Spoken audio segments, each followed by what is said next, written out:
My dogs keep coming in. So if you see a dog head or a tail, Yeah. I can't trust my dogs to not go crazy. Oh, it's like my kids. Same, shut the door.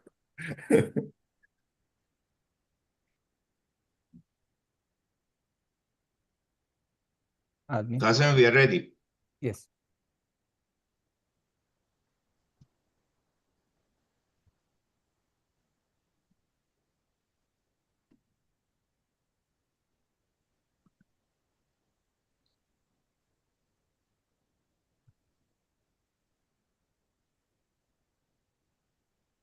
Hi everyone, welcome to Scott volume 77. We are with you again with community related as usual and food, heritage and agriculture tourism tonight. We have a team of experts who work with this topic. They have experiences and we are uh, going to have a long discussion to make sure that the topic is well explored. Today, as usual, I'm going to invite Professor Jafar Jafari, who enlightened us with opening remark as the president of SCOT. Professor Jafar, the floor is yours. Well, thank you very much, and good morning, good afternoon, good evening. It's a pleasure to have you join us for on a tasty subject, which is food, and interesting subject, which is called community. I want to begin. I want to place food in the center of tourism activities. I know some of you may not be thinking or talking about tourism, but I am, because I see the relationship between hospitality, food, heritage, and tourism. To really find a place of food in the schedule of the tourist, assume that a tourist would have 1 hour for breakfast, 1.5 hour for lunch, 1.5 hour for dinner. That is already 4 hours. If a tourist has 12 hours per day, 1/3 of her time is food, dealing with food, eating with food, receiving food, so on and so forth. So if you really think about it that way, food is very a dominant entity in the schedule of tourists. And of course, many of you know that in some tourists would take more than 1.5 hour for dinner, which is the main subject, main meal for most of the tourists. So I just wanted to place tourism in food in the sense of time and division of time into the picture. I'm like some of you, I'm also anthropologist, and what I'm really looking for today is how communities define food and how food defines communities, both ways. Hmm. And it's very interesting to look at it in both ways. Uh, Many countries take pride in their food. They define themselves on the basis of food.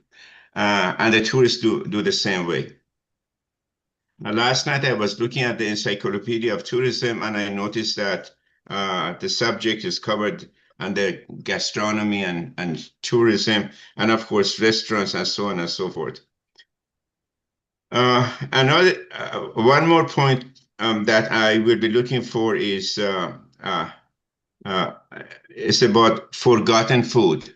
You know, sometimes the older generations had certain dishes, they disappeared.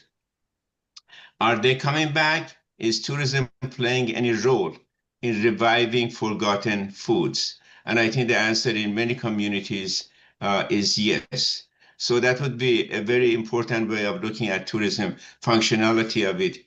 And I'm very much looking forward to have different perspectives on the relationship between food, gastronomy, tourism, recreation, leisure, all those matters.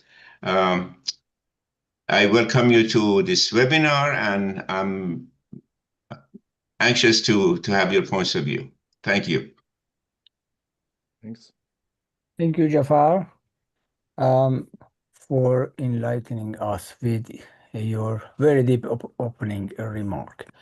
Let me go quickly to the webinar abstract to have a look on before we go with the panel discussion and introducing today's moderator. This webinar brings together researchers working on food, cultural heritage, and tourism to explore how local communities engage with food-related heritage initiatives, focusing on the intersections and tensions between food, heritage, agriculture, and tourism.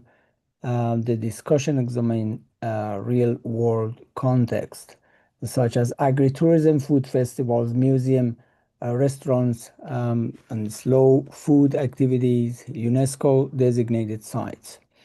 The panel will address how communities navigate pressure to preserve and present their culinary traditions, the potential benefit and challenges of food-based heritage tourism, and ways in which food heritage can serve not only as a tourist resource, but as a means of supporting more inclusive and sustainable community development. Moderated by Michael D. Governor, the session emphasizes practical insights grounded in the ongoing research and field experience. We have the team that Michael prepared for this discussion. Michael is a professor of anthropology at Westchester University, director of its Museum of Anthropology and Archaeology and Museum Studies program, and director of the Ethnographic Field School on Sustainable Food and Cultural Heritage in Perugia, Italy, an honorary fellow at the University of Wisconsin-Madison. Michael is also a former tour operator whose research in Europe and Southeast Asia focuses on the intersection of food heritage and tourism pilgrimage. He is founding president of the Council on Heritage and Anthropology of Tourism at American Anthropological Association, where he also serves on its Cultural Heritage Advisory Committee. I think Michael is very well known in this area. He doesn't need to be introduced. And without further ado, I'm going to ask Michael to start the webinar and the panel. Michael, the floor is yours. Thank you very much, and thank you, Kazem and Jafar, for inviting all of us to be here today to talk about this really interesting intersection between food and heritage and agriculture, and of course tourism. Thank you for the nice introductory remarks as well. As you can see, we have a really large number of panelists, so rest assured we're not going to all do 30-minute presentations, but rather what we want to do is kind of just foster a conversation between all of us. It was great. It's always great to be with Jafar and Kazem. Jafar, I consider to be a kind of a mentor. I'm an anthropologist as well, and many of the speakers are anthropologists here, but not all of them. But they all kind of work in the social sciences and the health sciences, surrounding something to do with food, heritage. You have museums, we have a lot of different things going on. We have archaeologists, we have everything. The unifying feature is that these are some of the contributors to a book that Raul Mata and I just published, the Handbook on Food and Cultural Heritage. and of course there's lots of people involved in that, but all of these really seem to their work focuses on community. It focuses on very different ways of approaching the intersection of food and heritage and tourism. So what I want to do before I open up and moderate sort of questions is maybe we can just go through and have everybody introduce themselves really briefly, and then we can, maybe what your focus is on, just a couple, sentences, and then we can start the conversation. So yeah, I don't know who wants. I could do it in order. You want me to call on people? How about I have Lucy first? Actually, Raul, you're my co-editor for that book. I think, Raul, why don't you introduce yourself first? Hello, my name is Raul Mata. Thank you first, Jafar and Kazem, for organizing this webinar, for inviting us to present on topics that we have covered in this handbook with Michael. Well, I'm an anthropologist, I will say, because I've worked with anthropologists and anthropological methods for a long time, even though my PhD certificate says sociology. Yeah. I relate much more with anthropology. And I've been working for many years at the intersection of food and cultural heritage. So this is one of my most cherished themes. So I'm happy to be here. And yeah, I also conducted some work on the UNESCO designations as food as cultural heritage and the consequences this has on communities in Peru and in Mexico more specifically. Right now, I am exploring how the humanities and the arts can support new conceptualizations of food as living heritage, as a process, something constantly in change, in transformation. And this in before our current times of environmental change and political, let's say, societal polarization. So I am approaching more heritage as a tool that can serve us, and rather than we serving an idea of fixed heritage we have to protect. Yeah, that's very, it's really interesting. I mean, heritage binds people together, right? But by necessarily kind of dividing and making distinctions between in groups and out groups. So, it's so fraught, it's so complex. That's great. I'm sure we'll get into that. Lucy Long, you want to introduce yourself? Okay. So actually my background, I have a master's in ethnomusicology and a PhD in folkloristics and sociolinguistics. And all of that means that I tend to approach these subjects from a humanities perspective, looking at the meanings of all three: tourism, heritage, and food. But also as a folklorist, I tend to look at meaningfulness, the emotional connections that people feel towards what they define as heritage or food. So I tend to look much more at personal constructions of all three of those. And then I look at how those personal constructions are then being negotiated within the larger external structures, the economic, the social, the cultural structures. So, and I do that with all three of those. So. Yeah.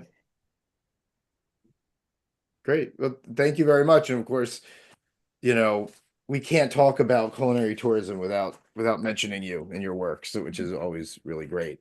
Chadley, you wanna introduce yourself? Sure. Hi, everyone.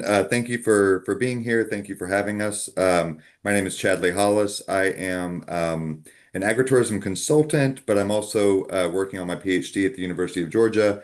My work crosses a lot of boundaries. I'm not, like I mentioned before the webinar started, I'm not an anthropologist, but I use some of those methods. And I focused, I'm really interested in the lives of rural communities and how tourism is embedded in that. And so I touch that in a lot of various ways. Agritourism is one of those ways. So I'm happy to be here. Thanks for putting this together. Great. Thank you. Yeah, thanks for being here. Chris Fink, you want to introduce yourself? Sure. My name is Chris Fink. I'm at Ohio Wesleyan University in Central Ohio, here in the United States, just down the road from Lucy. And I follow Lucy around, I think. I don't know. Every time I show up somewhere, I think Lucy's there. So, and rightfully so.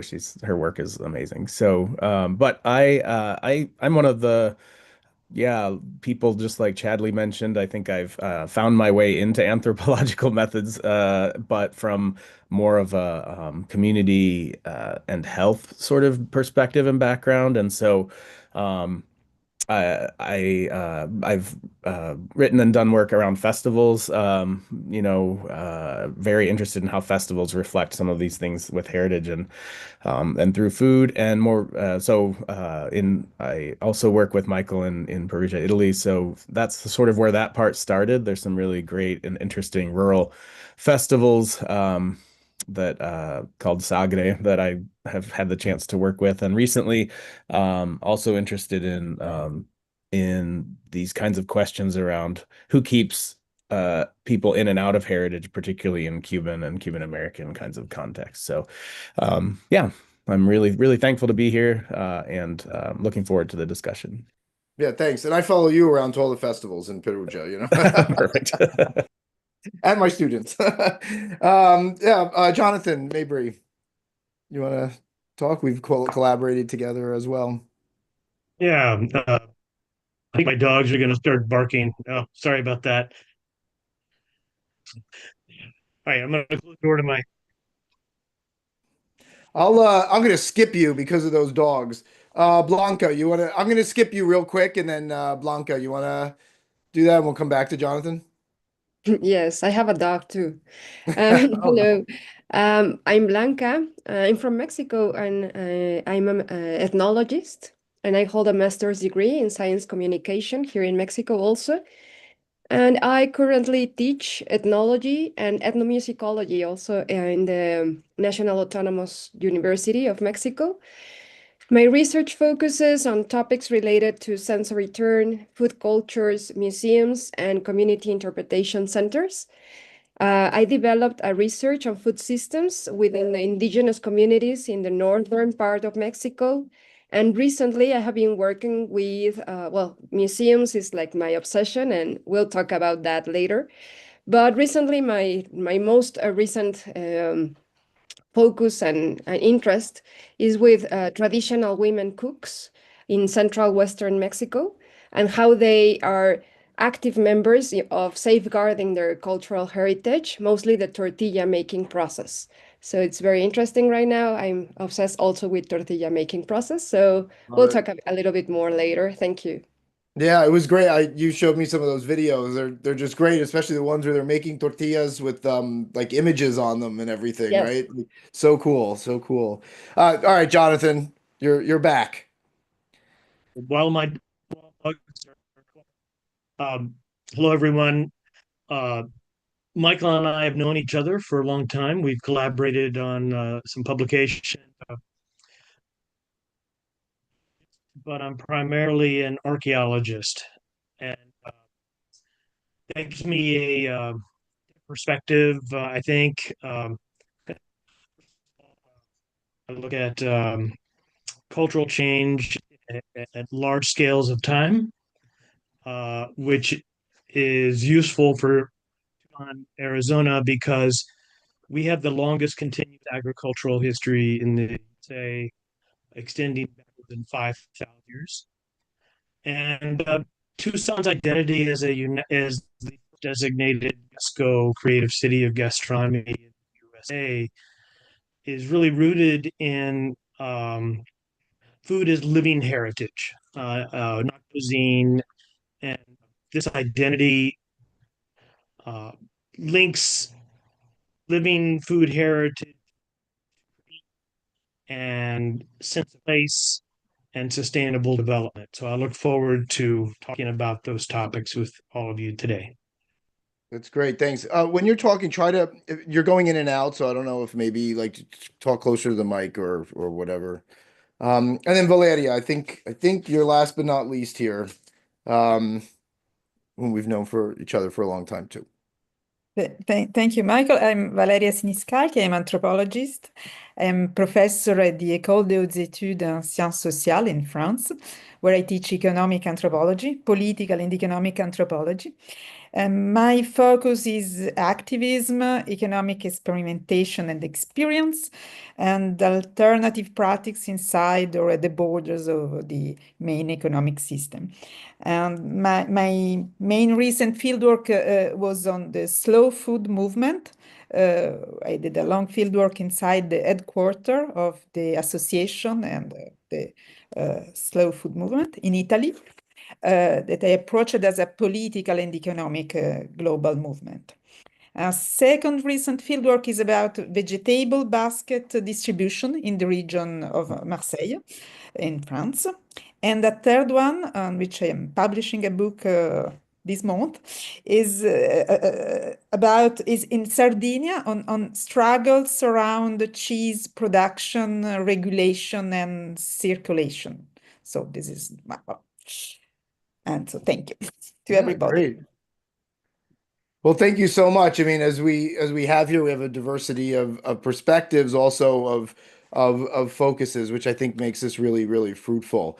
When we were putting this together, this panel together, we see, heritage, food studies, heritage studies, tourism studies, they're very distinctive fields. You could even get degrees in critical heritage studies, critical tourism study, all that kind of stuff, which are interdisciplinary fields to begin with. But yet they have these mutualities, these overlapping, existences that you can't really separate all of these things out together. On the one hand, they have these distinctive sort of theoretical ideas, but also as distinctive sort of sectors, let's say. They call on different industries, they have different practices, different norms that go into them. But yet, the point of this particular panel, also like the book that they were in, that these speakers have been featured in, is to explore the various dimensions of how these three areas really overlap and interact with each other. Tourism heritage, I like to say that you can't have one without the other, really, at least in terms of their intersections, because heritage gets that value. Heritage is always this idea of a value-added sort of an industry, as Barbara Kirshenblatt-Gimlet said back in the 90s.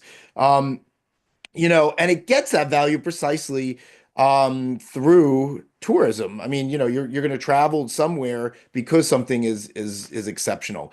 But likewise, tourism wouldn't have any place to go without heritage, right? Whether it's tangible or intangible heritage, you wouldn't have tourism without those sites that are of hyper meaningful areas. And so they really work well together. And then you put that food dynamic in it, right? And you have this food dynamic that is both super unique, as any food study, social scientists of food would say, but at the same time, right?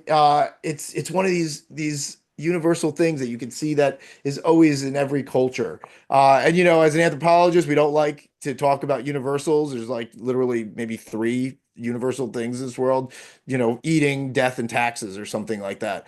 But but here, we all have to eat, right? And this is and in travel, that's particularly the case, that, like Jafar said, we eat because it's a necessity. We eat to fortify ourselves when travel's arduous. We eat when we want to experience the heritage and traditions of the place, that taste of the place, that people talk about in the most visceral, embodied human way.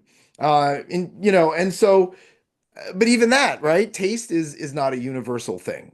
But as Pierre Bourdieu, the late French sociologist, would say, it's about distinction, right? It's a socially mediated concept where we base the chemical sensations on our tongue, which we also call taste, right? We make those judgments about whether they taste good or bad, or are connected to the host community, or conjure up memories. We do that all through social and cultural processes. So therefore, heritage has to become a key player, even in any tourism, even when you're not, right, doing heritage tourism, because you always have to eat. And so that's why I think there's a really big relevance today.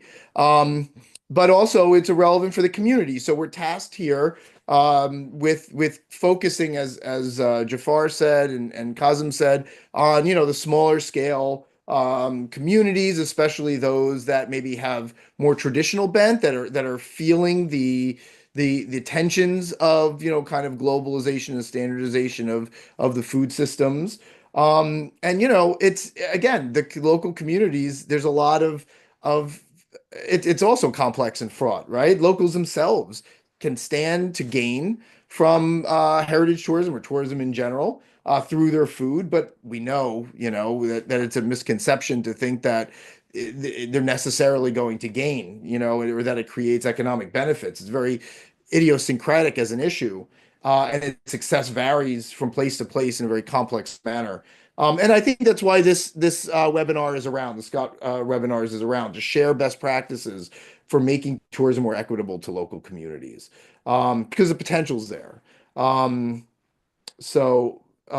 the other potential, regardless of whether they're material, is also this valorization, and I think that's something that Jafar was going on. I certainly, in my first book years and years ago, that was the big thing for me, was that heritage, regardless of any material impacts that it has, heritage valorizes, or can valorize, local communities, especially at that high, level that Raul and Jonathan and Valeria work at in UNESCO. So we're going to hear about all of those things. So I'm going to leave it at that, because I don't want to talk too much. I want to give it over to everybody else. And I thought maybe we would start with Lucy, because your work on culinary tourism is pioneering. It was one of the first, and it also, it's such you have such an interesting background as a folklorist, ethnomusicologist, super, like you said, humanities laden, but at the same time you're studying, and you do talk about economic, material benefits from this very broad niche, this broad genre of tourism that we call food tourism. So why don't we just get it out of the way? What are the economic motivations and incentives for creating sort of gastronomic or culinary heritage tourism? And where does the local communities fit into all of this? Okay. I probably should have mentioned also, when I was introducing myself, I live now in so I call it a small town. It's technically a small city in the rural Midwest, and which actually has shaped my work immensely, because I use what resources are available. However, I'm from the South, from Southern Appalachia, an area that's considered colonized by mainstream America. That does shape a lot of my constructions of what American culture is. And I actually grew up overseas, primarily South Korea, but also Vietnam, Thailand, Taiwan, because my father was an economic consultant to the State Department, AID, which also made me very anti-economics, because his first question was always, how much does it cost? So the other thing about living in a variety of places, I always saw tourism as it's a human impulse to explore. It's not just the travel industry. It's not just moving from one place to another. So, and this is where moving to the Midwest, to a small town where everything here was very different. It was just so homogenous. That was incredibly exotic for me. Yeah. And the food was very meat and potatoes based. I was vegetarian. It was very hard to find things to eat. I tended to eat a lot of natural foods. I mean, this was in the 80s, before tofu was something, considered normal, and yogurt wasn't even considered normal here at that point. And so when I was looking at these things, I was looking around and said, well, I can be a tourist here in my own place. Why are these people so thrilled with green bean casserole? Something that's made out of just all canned ingredients. Why do they consider this a tradition, even though it was invented just like 30 years earlier? Why do they consider salads to be things that are a mayonnaise-based Jell-O, with fruit and whipped cream, and they call that a salad. So it was an exotic food culture for me. So I started exploring not so much the food itself sometimes, although I did have to taste it, and I have to admit, I kind of got to like some of it, but why were these things meaningful to these people? So I was looking at the history, the culture behind it, that made these traditions be logical in these communities. So, and then I have taken that approach. I've done a lot of work with ethnic communities in the US that are using food for tourism to valorize their identities and to actually construct their identities. And I started seeing the complexity of that. I started doing research on Korean kimchi in the US, and I saw how restaurants, in order to attract American, and they would say American, meaning, white, the white Caucasian mainstream, they would change the recipes, and they would leave out some of the spiciness. They would also select the types of kimchi that were not as spicy as others. And that's what they would present to Americans. And when I would ask them about this, I said, well, what does this do to your sense of being Korean? I said, oh, well, Koreans are good business people. We're known for being good business people. So if we have to change the recipe, that's fine. It doesn't dilute their sense of being Korean. And then also people would point out we're being hospitable. And if you invite someone to your house, you don't purposely feed them something they don't like. You try to make them have a positive experience. So this made me start realizing there's so many different motivations, and so many things going on. It's not just about making money, and that making money can have all these different impacts on identity, nationalism, sense of self and values. Sure. Okay, so I started coming to heritage food or food heritage tourism, which I think is now actually being presented as gastronomic heritage tourism. It's starting to become its own field, particularly within tourism studies. And there are multiple motivations, multiple implications, multiple meanings being given to all three of those, to heritage, food, and tourism. So one of the other things, just in terms of how to benefit communities themselves, I think if we broaden food, and this is one of the things that I think anthropology and folklore has really contributed a lot to this, is that we're looking at the whole process of food making, not just the dish itself, so that when we talk about tourism, it's not just about going to restaurants, especially high-end restaurants. It's going to restaurants, but it's also going to every other site that is involved in the whole food waste process. Mm-hmm. So we're going to farms, so agritourism within the tourism industry is considered completely separate from culinary tourism, which I found always kind of so we're connecting what the farms are producing with what we eat. So, but also, we did a project taking children out to the town dump so that they would see what happens when food is not composted, and then we would compare that with the compost piles at a farm. By broadening food to food ways, we're able to spread out the different kinds of sites that a community can then offer for tourism, and spread out the opportunities, for actual economic benefits. Yeah, sure. You brought up so many important topics here, and you mentioned agritourism. So I wanted to bring Chadley into this discussion, particularly because you were also talking about authenticity, right? Like, and part of when you were talking about, the kimchi, idea, part of it, of course, is the business of what will sell better, what will be palatable, and all that taste stuff. But there is also a part, isn't it, and isn't it, Chadley, that it's also about translating, right? You're Lucy, you're a folklorist too and a linguist.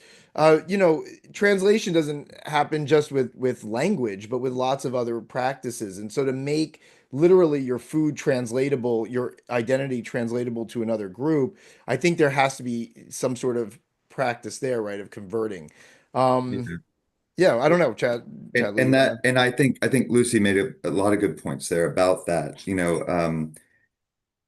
mentioned agritourism being separate than culinary tourism, and I completely agree in that the root is a little bit different, right? Agritourism having to be rooted on the farm or near the farm, or with the agricultural component. Um, but yeah, these experiences, but at the same time, culturally speaking, what we decide is agritourism locally differs so much across the board. For those in the Midwest, in the Midwest United States, you have a very different conception of agritourism, which is a big field of pumpkins that were grown somewhere else and shipped in, right? And where you can take pictures next to these pumpkins because it's pumpkin season, which is, I mean, arguably, I think, an amazing opportunity for Americans, given that it's an American, not just North American, but an American crop. And we've not done the best with it. But regardless, you go to places, but across the board, it becomes locally standardized in order to attract tourists, right? A big part of hospitality, serving people, is managing expectations. And I think in tourism in particular, tourists oftentimes, because of our desire to market these places and create these, create these preconceptions of what a place is, what it looks like, what it feels like, what it tastes like. Tourists come in with these expectations. And so a lot of ways you want to exceed those expectations. You want to show them, you want to wow them, you want to show them your culture, but they do come in with this expectation of what they're going to be eating, what they'll be experiencing. I was recently, in the last couple of years, 2 years ago now, time is flying by. I realized it was 2 years ago, but I was in Albania visiting a lot of agritourism operators and the Agritourism Association. We met with different stakeholders that were funding some of the work. And you know, they have created a sort of a standard product in agritourism, not unlike sort of what Italy did, right, with their agriturismos. And it has really given them, in given them this cultural image that Albania, given that it's a post-Soviet environment, they didn't have. A lot of the stories they were telling us, not as tourists, but as agritourism people who were interested in agritourism development, about how they had to create these.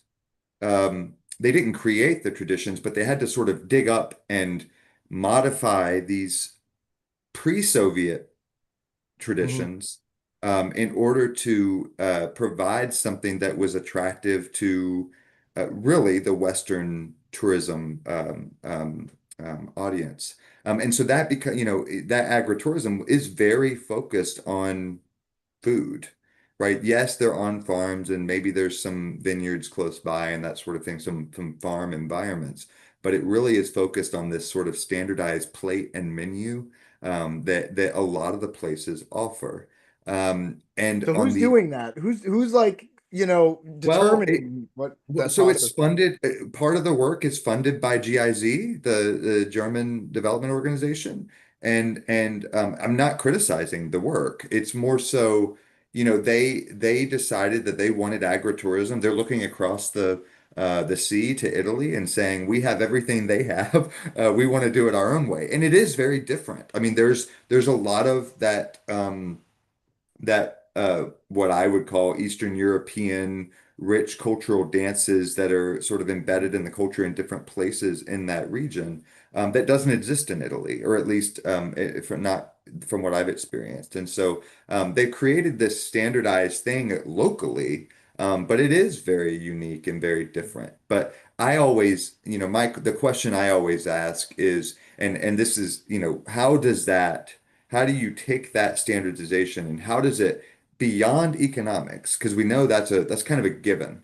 That economics is a benefit of this, but how does it benefit the community? I'm doing some work in Ecuador, for example. It's not technically agritourism because agritourism, agriculture in Latin America is for those of you who have experience with it, is kind of embedded. It's not so separate from day-to-day life in the rural areas. It's so calling something agritourism, it might be ecotourism because of the way they see soil and the way they use soil is very different. That may be a crop. It may be something that's cultivated in a way, and it has been for thousands of years. But these people are serving. They created a menu as well in this rural community in Ecuador for tourists, and it's focused on local ingredients. It's focused on local things. But if you go to their houses, they're eating a rice-based diet. Well, rice isn't local, and it's quite unhealthy. But when you're eating the amount and the quantity and the proportion of their diet, right? But when you eat the tourist menu, it's locally relevant, it's locally created. So why is it that they're not eating the tourist menu? What is the thing that's, and I have ideas there, right? Of course, but like, what is it that's preventing the locals from enjoying those types of benefits, right? The heritage that transitions from not just being something we show tourists, but something that's embedded in our life every day and that we get to enjoy as well. So, Right. Yeah.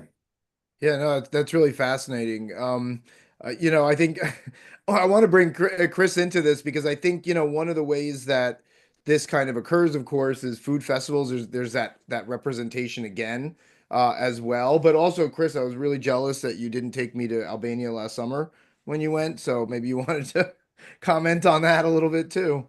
Yeah, I mean, my time in Albania was pretty short and limited to just Tirana, so it was I didn't get a chance to explore some of the rural things, but one of the things that was clear there is that they are investing in that tourism development across a lot of different sectors. Even in the city, you could see that, and so there's an energy around that for sure, and Albanians have long been exposed to Italian culture, their TV and everything else. So it's not surprising too that, sort of building on that model, but also making it their own. So pretty cool.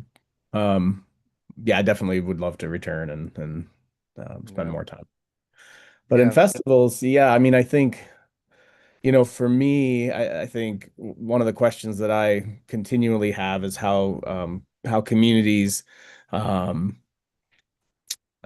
sort of build themselves up and create positive things for themselves through food. And so, festivals, particularly these festivals that I had the chance to work with in Italy are an interesting case of that. I mean, Italian food tourism is everything is sort of aimed at that, and Italy's obviously, famous for its food. We don't need to go into all of that, but these Sagra festivals were a little bit different. I mean, and that's what I kind of tapped into or was interested in from the beginning, because while it's still tourism, it's a little bit more of I know we talked about internal tourism and a lot of different ways of thinking about that, whether that was internal to Italians or regional, but also like even internal towards people's personal feeling about what their heritage and their identity is around food. And so, while we talked to a guy at a chestnut festival in a very rural part of Umbria, if you attend the festival, like in a lot of these rural settings, and what Chadley just said, as a tourist, the idea is, I'm eating exactly what they're eating. I'm doing exactly what they're doing. And, at home, sometimes that's different. In this case, if you attended this festival and you saw the chestnut roaster in his traditional sort of hat and outfit, you may assume, well, this is just one of the chestnut farmers from around here, but he's a banker in a nearby city. But, every year, he looks forward to this week of this Sagra because it really allows him to reconnect with who he feels like he is deep down. And so that was just one example of a lot of the kinds of conversations that we had in these small festivals. They're basically organized by communities. The food is prepared by community members, which is an interesting conversation as well, who decides which version of the gnocchi recipe is actually used in the festival. But overall, those festivals and other festivals, in times where people are feeling disconnected, or maybe pulled in lots of global directions, allow people to, whether through their own heritage or others, experience that sort of rootedness, or that sort of connectedness to tradition and heritage that that they're seeking. So festivals allow for that, I think, in a lot of ways. And like I said, I'm also working with in sort of a Cuban and Cuban exile context, which is a really complicated festival sort of thing. Just this last trip, in talking to some folks in Cuba, the idea that it's not that celebrations don't exist, but with some of the extreme sort of measures that the U.S. has placed on Cuba.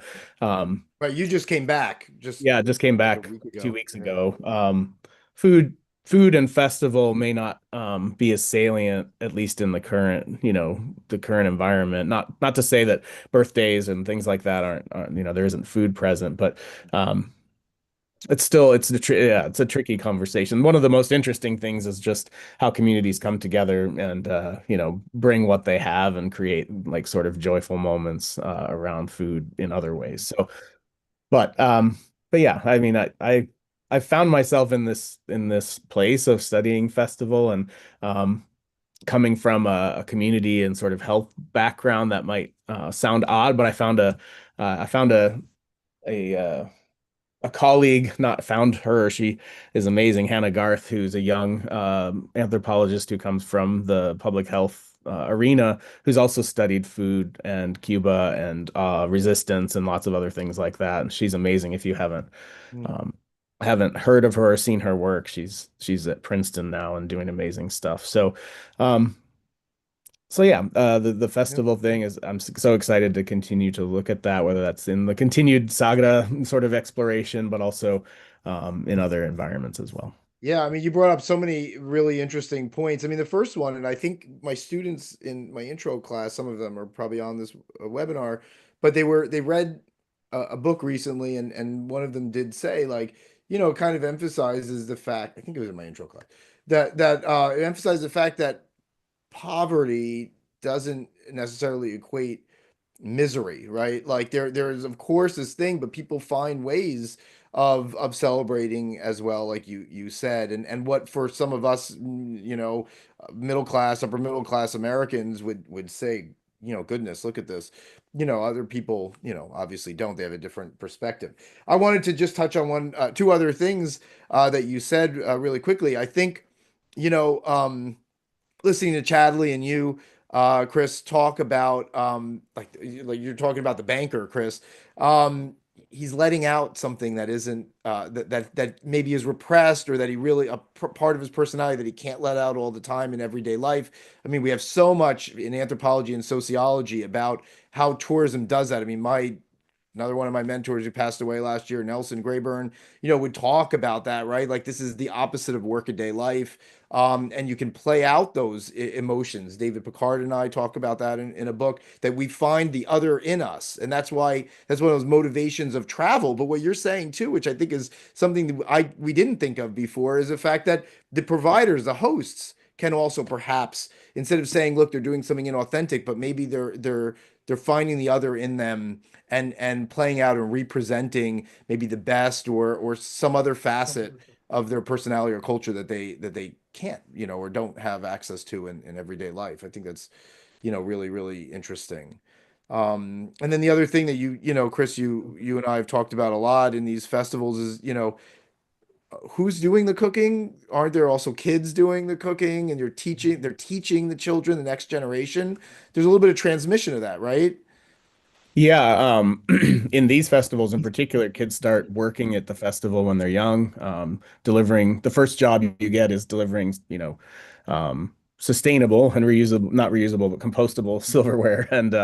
and you know, plates and things, and then you know, you move up and you're trusted, you know, to deliver the teetering bottle of wine or something when you're a little bit older, and then you end up maybe in the kitchen. And it's women and men in the kitchen as well, depending on, you know, the roles. You know, there are some differences there. It's obviously a lot of this food identity work has a lot of gender, you know, kind of conversation that we could have around that. But yeah, those recipes, there's the tench surgeon, we called her.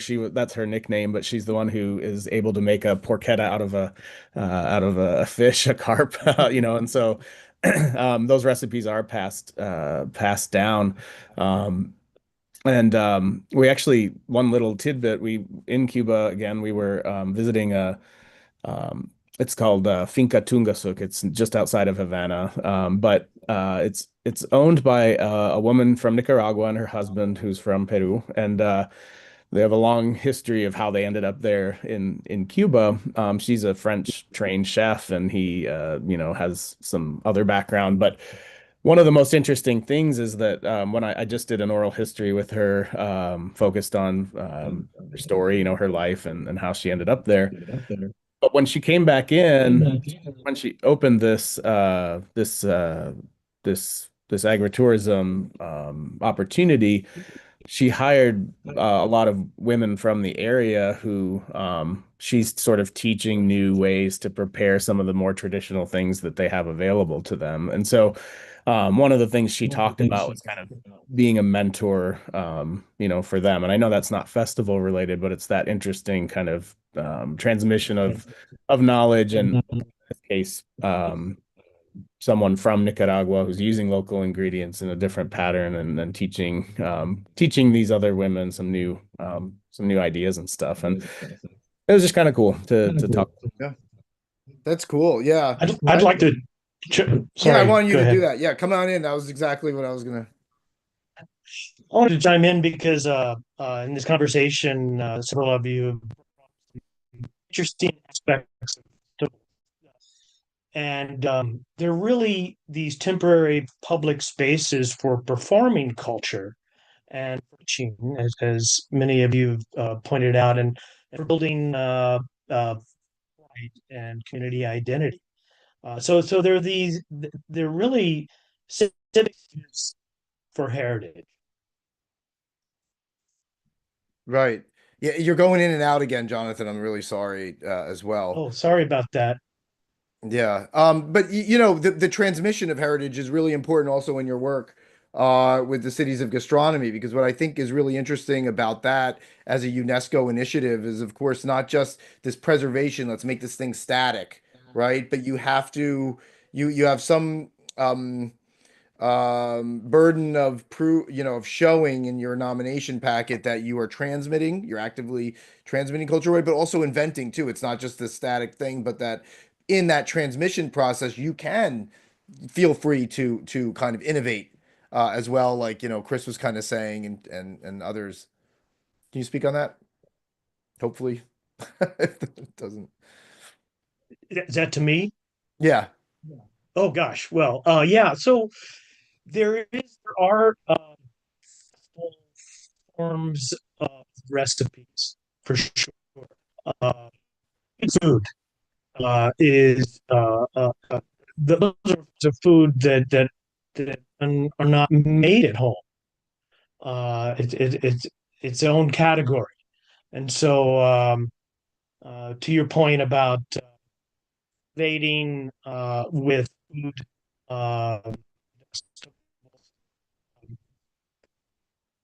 So I see it in Tucson at food and culture festivals. That only time you can eat that food is at that festival. Yeah. Yeah. I you're off, but it's going in and out. I'm sorry, Jonathan, about. I apologize. Let me see if I can use a different microphone. Right. But Yeah, the process too was the kind of the interesting thing, that I always found interesting about that. As you're talking too, I do have to say, what's really interesting. So you were a lead in getting Tucson to be the first city of gastronomy in North America, correct? Isn't that what that was? Not in, I wouldn't say North America, Oh, no, in because the Mexico US. was in the U.S. Yeah. In the U.S. And I think part of it was your archaeological background, right? I mean, you were able, like you just said when you introduced yourself, you're talking about 5,000 years of history. I mean, it's really compelling, right? Your particular disciplinary edge. Like, I'm an archaeologist. I can tell you, it's been here for thousands and thousands of years. That other people can't make that, right? It's given me, is this microphone working better? Yes, yes. Okay, thank you. So, yeah, I've really been thinking a lot about cuisine and uh, over a 5,000 year time span, there's been so much evolution and cultural layering of cuisines on top of each other. And so Tucson is this borderland space where indigenous and immigrant cuisines have been interacting and influencing each other for a very long time. So that changes um, how we view, how we should understand authenticity. It that Those dynamics mean that cuisine is often hybrid, composed of lots of fusions, and so that has to affect how you think about authenticity, how you think about food sovereignty, how you think about cultural appropriation. Mhm. All of these tricky concepts uh, become more nuanced when in this when you have these types of dynamics. Yeah, absolutely. I want to bring Blanca into this because I'm a museum director and we deal with this stuff all the time. What is the authenticity of this? What is are we where's the cultural appropriation? Is this are we managing, making sure we're not doing that? We're sensitive to that. Yeah, where do museums fit into all of this, Blanca? Well, I was thinking also that museums are really connected to, they have a key role in the valorization of food heritage. And because certainly when we visit an anthropology museum, it's very common to find information about food systems, their history, the importance of keeping them, and to knowing them. But I was listening to what Lucy just mentioned before, that we as anthropologists, we never should see food as a recipe or as a final dish. We should see the entire process. So I think museums and central like community interpretation centers may be different because museums usually present food as an object, like a finished object, as with utensils, images, photographs, stage displays, and rather than as a living system. And cultural and community centers, they usually try to put this kind of living thing in food systems. So I think that museums have a big task there to present food as a deeply embedded in social relationships, ritual practices, ecological knowledge, and sensory experience. That is what I have been working recently in the handbook. And this creates a big tension because museums aim to communicate heritage and to preserve it, but they tend to rely in a visual representation only and an objectual representation.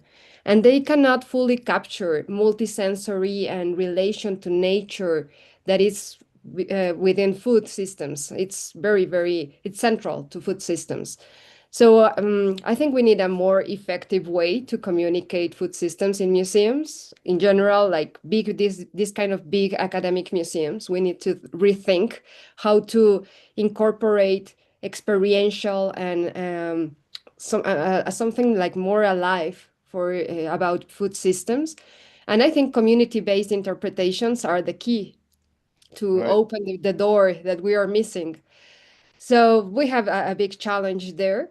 And instead of using photographs or utensils, maybe we need people cooking and eating and sharing and talking with others and doing like this kind of dialogue learning. Sure, sure. I see Raul's nodding his head. What do you think? You're working in a similar field. What are you thinking about that? Actually, yes, there are many And then Lucy. things that have been said right now. From Lucy, Chadley, Christopher, Blanca, yeah, kind of made me think of this idea of heritage in general, the official heritage, when one thinks of museum, for instance. It's I think that the problem with heritage is that it has tried to define things for a long time in a very specific way and from a Western expert perspective, which is actually very monumental, built on ideas of grandiosity, and that have very little room for experiences that cannot be accounted like easily on paper, cannot be counted. So yeah, all this intangible part have been, let's say, left out. Of course, there are efforts by UNESCO and other organizations that want to bring these knowledges and practices in through the ICH, Intangible Cultural Heritage Convention of 2003, and that's a good thing. However, the problem with community is that community is not, I would say, that it's not fairly represented, because UNESCO and these international organizations are actually composed of member states for diplomacy groups of the nation states. So if any community wants to, be represented in this UNESCO machine, they really have to negotiate first with cultural ministries, with diplomatic representatives, as they are the main interlocutors, and then have to translate this knowledge into more universal, language. Sure. And there is a lot lost in transition there. So there are very good intentions in these programs, but what is left for communities is still relatively low. So when there is one food heritage nomination, for instance, the gastronomic meal of the French, or traditional Mexican cuisine, or the Mediterranean diet, people do understand as French gastronomy, Mexican cuisine, and Mediterranean diet, but as a kind of set of meals are composed of different products. So when you think, again, always with a nation as the frame of reference, what do? You simplify, and as Lucy said, you cannot think of food or culinary practices as an object. If you think as a system, what happens? You put ecological pressure on a few ingredients, because the culinary system of communities or nations are simplified. You would focus, for instance, the Mediterranean diet on olive oil, wine, citrus fruits, and what are these? The most production is the result of monocropping. Sure. So in the end, you try to do something good, but you put pressure on resources in a way that is unhealthy for the planet. So it's very difficult to deal with that. Same, for instance, in Peru, there was a ceviche culture that was ceviche, this fish dish, which is very famous. So I wonder what was the need for being safeguarded. And also, yeah, of course, it's important for Peruvians. There is some agricultural practices have to be preserved then, like artisanal fishery. But the ceviche that people consume is not everything comes from artisanal fishery. So it's very delicate. Sometimes when you want to safeguard something, in the end, you're putting pressure on one of the elements that compose the practice. So I think that the role of communities here has to be rethought, of course, because now we are in times of climate change, things are changing. So actually, yeah, and when you think of culinary tourism, of course, restaurants, when people travel, but you can also do culinary tourism by consuming products that have geographical indications. You don't need to travel to culinary tourism. You can travel to somewhere, buy, I don't know, I can go here 2 blocks from my place to a shop that has a lot of food from around the world, and I select That's what those Lucy was saying, right? When and she I'm doing moved. culinary tourism at home. And and those products are also a result of what kind of practices. Yeah, So, exactly.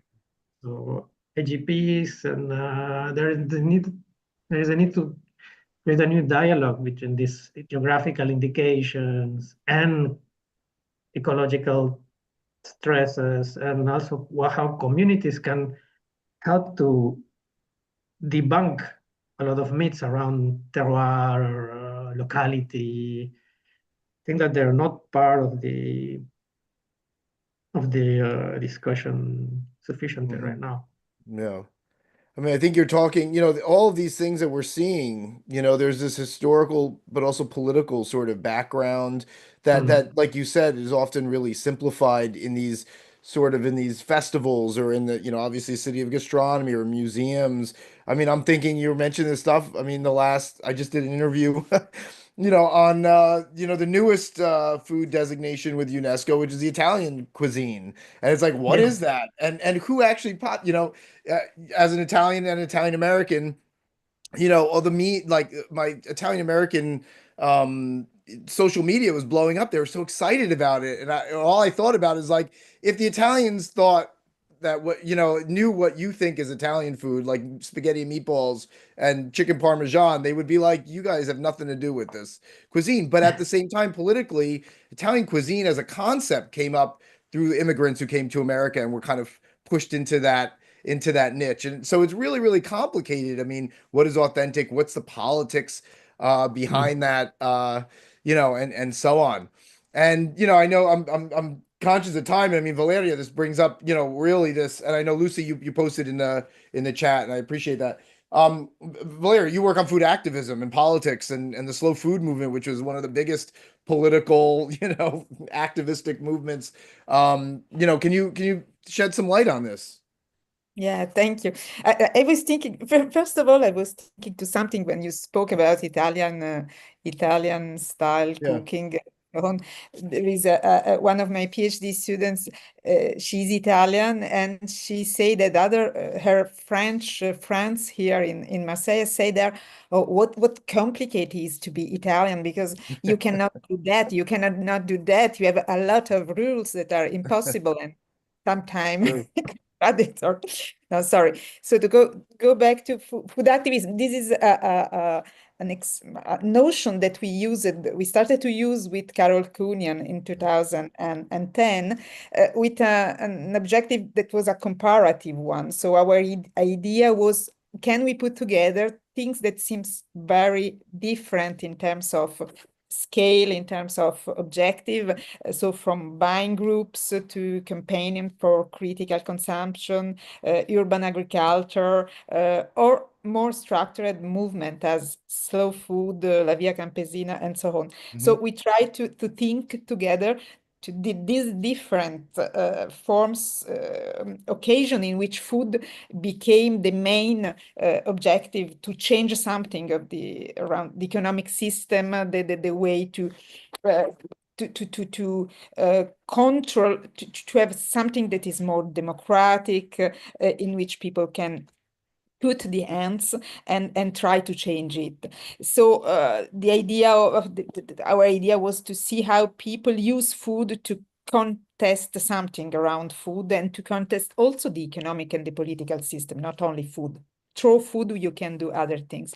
And so and with Krista Harper, we try to continue to reflect to that with the notion of food project also. That was a way to see also things that are less mobilization in a certain sense and more daily practices around food. And both of these notion allows us to see the way in which food is also a space for political experimentation, for doing different things in terms of exchange practices, daily practices. And I was thinking concerning the link to tourism, you can have some kind of food activists that are for tourism and others that are against tourism. So the diversity that we can observe in this nebulosa of food activism is also allow us also to see different kind of integrate or opposite to tourism. Yeah, I mean, I see like the slow food movement. I think it would be like, let's harness the power of tourism, right? You have, in a certain sense, you have these slow food restaurants, you have the slow food tours. Like I think they've been doing that, but at the same time, you're pushing against the typical, homogenization of, and really looking into the local, the indigenous sort of, with the Ark of Taste and everything, like it's very like local stuff, right? I mean, you have both there, I think. Yes, so with slow food, what is interesting is that there are a lot of interpretation of what slow food is doing or not, because it's a very polymorphous subject. And also the way in which it is translated in different parts of the world, and also their changing philosophy during the time. So they changed they included more and more projects during the time, and with different objectives. So there are a lot of also of contradiction, but they say this not necessarily in a negative way. Contradiction in the sense that yes, there are different way to do slow food. With the tourism and the idea of identity, so fixing something that is around identity, I like a lot something that I have used in the book that you, Michael, and Raul edited, to which I participate. That is something concerning identity, how slow food took a position around death. It is linked also to tourism in a certain sense. And it's something that the leader of slow food, Carlo Petrini, said one time in a sort of conflictual relation with the leader of the extreme right party of the North League. And he said that typical food, Italian food, is something that is never absolute. It's all the time relational. And he said, taste like identity as a value according to differences.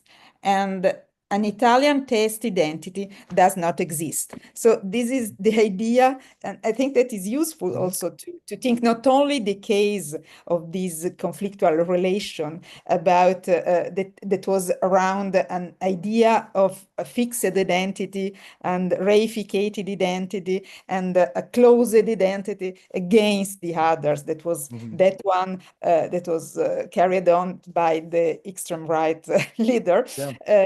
And that's one of the leader of slow food that is more with other kind of a contradiction, but it was more open, and the idea of identity that is something that change and it's built in different kind of relations. So we can apply that also to the tourist relation and the touristic practices and politics and things like that. Sure. So I guess for anybody want to comment? I mean, certainly you see that it's very complex, right? Where is the role of the community? Well, it's everywhere, but there's not any one homogenous way of like, this is what community is, this is what their identity is, this is how you're supposed to celebrate it. I mean, is it that, so how do we enhance through tourism? How do we enhance the power, the role of the community, the representation in community. Is it through, like Carlo Petrini said in the manifesto, Slow Food Manifesto, like taste education, give them the tools to understand, how to taste and how to make these distinctions and understand global food versus, your local stuff? Or is it something, or is it like Jonathan and where it's like, let's give them the power to innovate and to change? Or is it, like Chadley and Lucy are talking about, where it's about the presentation, and Chris, right? About the presentation. How do they represent themselves? What are the meaning making processes there? So I mean, those are kind of questions that I think everybody did. Yeah, you want to take over? Oh, I want simply, I'm thinking, listening what you say, to the idea also of food community that Slow Food promoted, the idea that is a community around food. And it's a community not in the sense only producers, but all the people that are linked. This is idea of connection, and the idea also to give the power to the people who are concerned by that. At the same time, there is something that really imaginated, the imagination of the community, or what a community is. So, sorry. Yeah. Others. Raul, just talk. Yeah. Okay. I like to remind something that having said at the very beginning, that tourism is about expectations. Mm. So I think there is a lot of work to do on the expectations of people about what culinary tourism is. Because if we do not change that expectations, I don't know, very little can be really transformed. So, and also connects with, for instance, that Jafar said at the very beginning, he was interested in knowing about forgotten foods. No, shall we revive forgotten foods? Can be they revived? Why? And yeah, that's for instance, yeah, there is a need for an expectation for this to be revived. Otherwise, nobody will do it. And also, because of going a bit further, maybe we can also ask ourselves if there are some foods that deserve to be revived. Should we protect everything? Shall we forget some foods, perhaps? And I'm thinking too of that Penny Van Estrid's, that early article in her and Carol Cunahan's handbook, or I think it was called The Reader, about heritage food and hunger food. And a lot of the foods that become elevated as heritage foods were really like in, what was it, in Peru you were talking about, someone was talking about, right? This is about rice, and this is about things that they were doing to fill up, right? Like they're more hunger foods than anything. And so who gets to decide which is the heritage food, and why does that meaning change over time, right? I want to chime in. I think heritage becomes eligible to visitors when the communities name it themselves, and so they're interpreting festivals, public storytelling about their community, stories they're telling about themselves. And so tourism is strongest when the visitors encounter not just the dishes, but the relationships, the stories, the landscapes, the hills carried by the local people. So that's what I mean by the communities narrating it themselves. Yeah. Lucy, you agree? You're the folklorist here. Well, I was thinking, when we tend to say community, first of all, we all know that communities are not homogenous, but also I'm thinking about some communities in which I don't think their values are necessarily the best for the rest of the country. And I'm thinking about some of the, like the Southern plantation museums Mhm. that have always presented this very whitewashed, literally whitewashed view of Southern history, that completely erased, the Black contributions. And so, when we give those museums and those supporters, of those museums, we give them a voice. We are seeing their perspective, but is that one that we want to promote? Yeah. So, and there are people like Michael Twitty, you might be familiar with, who are challenging all of that. And I actually mentioned in the chat box, the Smithsonian Institution, the Office of Folklife and Cultural Heritage, which started a festival. It's an educational festival, and they've been trying to present community perspectives and the community voices around what the traditions are. And I've worked with them over the years, and we always have to make these decisions. Well, who actually gets to speak for the community? Right. And then, if that person, is a member of the Ku Klux Klan, for example, which we actually have had those kinds of issues, what do we do? These are not views that we want to preserve or promote. So when we do talk about taking things back to the community and preserving the community, I think we have to be very, very cautious there of the complexity of communities. Mhm. I agree. Other thoughts on that? One thing, talking about storytelling as well, I mean, we do deal with that in the museum. Blanca, you brought up a really good point that, how, museums traditionally have been, a form of visual storytelling. But then what happens when you don't have the visual? I'm sorry, I'm like losing my voice here. But food is multisensory anyway. So how do you harness, Blanca, the senses here? I'm sorry, I'm like dying. Don't worry. Well, I was just thinking about an example. I would like to come with an example. I was telling you that I'm working with women cooks in the central western Mexico, and they have these wooden molds used to print these different images in tortillas, and they call them tortillas pintas, painted tortillas.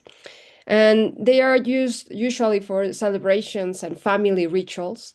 However, the government and tourism and different sectors, they started to commercialize this kind of tortillas as ceremonial tortillas. They changed even the name of the tortillas, not tortillas pintas or painted, ceremonial tortillas, to give them this kind of, I don't know, like rituality thing to them. So restaurants for tourism started to produce these painted tortillas, but with different colors, with different images. Now you can even have your own mold with your name. So you can take it back home and do your tortilla with your name, or you can learn to do it. So the interesting thing here is that community wasn't really happy.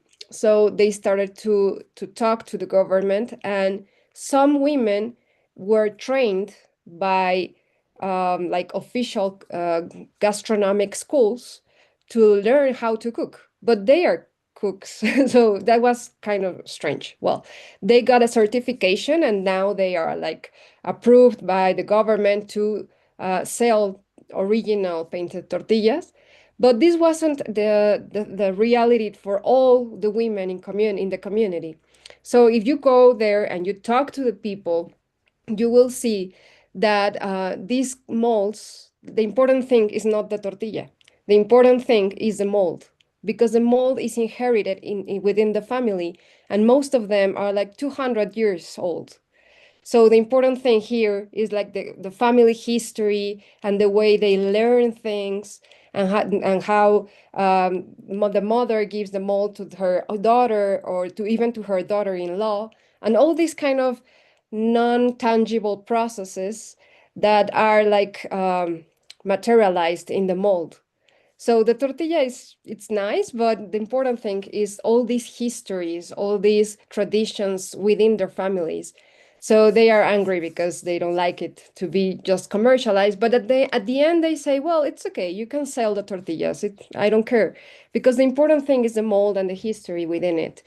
So I was thinking about it because, yes, food is multisensory, but also it's not only about food. It's about something else, something about identity, relationships between humans, between even I was thinking non-human beings, like people that it's already dead, and spirits and saints and gods and all those entities and nature. So yeah, we have to find a way to communicate. It doesn't matter if it's a museum or a festival or whatever, to communicate this complexity about food systems, and also, as Lucy was saying again, to ask people what they want and what really matters. Because in this case, well, tortillas are not the important thing at the end. Yeah. Well, absolutely. It took us an hour and a half to come up with, how about we just ask them what they want?